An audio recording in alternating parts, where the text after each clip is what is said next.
What's up mga free? Good morning mga free. Time check 6:20 in the morning. Kaka-out lang natin sa work natin mga free. Siyempre work from home na tayo, 'di ba? Medyo antok na tayo mga free. Dito nga pala sa tabi ko. Siyempre.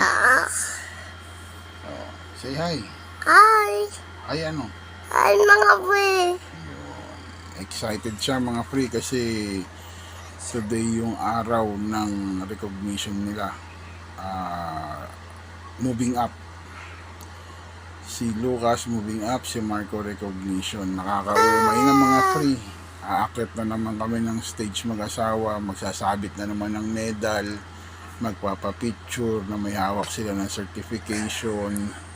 Hindi naman sa pagyayabang mga free pero nakakaumay. Kada na lang matatapos ang school year, ganyan. Pero kahit nakakaumay mga free, tanggapin natin. Yun ang aming kayamanang mag-asawa, yung aming mga anak. At yung mabigyan sila ng magandang, anong tawag doon? Magandang kinabukasan, syempre. At syempre yung mahasa sila, ma-mold ba? Ma-mold sila sa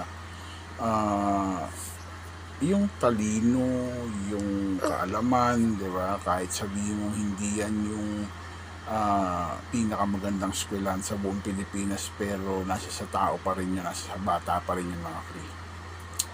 So, yun, syempre, sa tulong ng aking mabuting may bahay, si Madam Cheska OL, si Janice, syempre,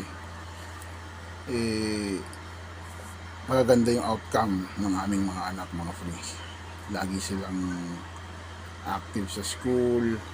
Tapos when it comes sa mga grading system, talagang hindi may kakaila na may utak ang aming mga anak.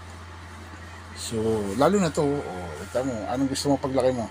Police! Yung isa chef, yung isa Suman. seaman. Ano suman? Suman. Suman. Seaman. Siman. So yun lang mga free, no. Si wife nagluluto na ng breakfast. Hato. Tatayo na tayo at makapag-breakfast na maya-maya, ligo, lihes, punta na ng school. So yun lang, kita-kits tayo mga free, no. Mamaya na ulit! Babay ka na. Bye-bye! Takpan na.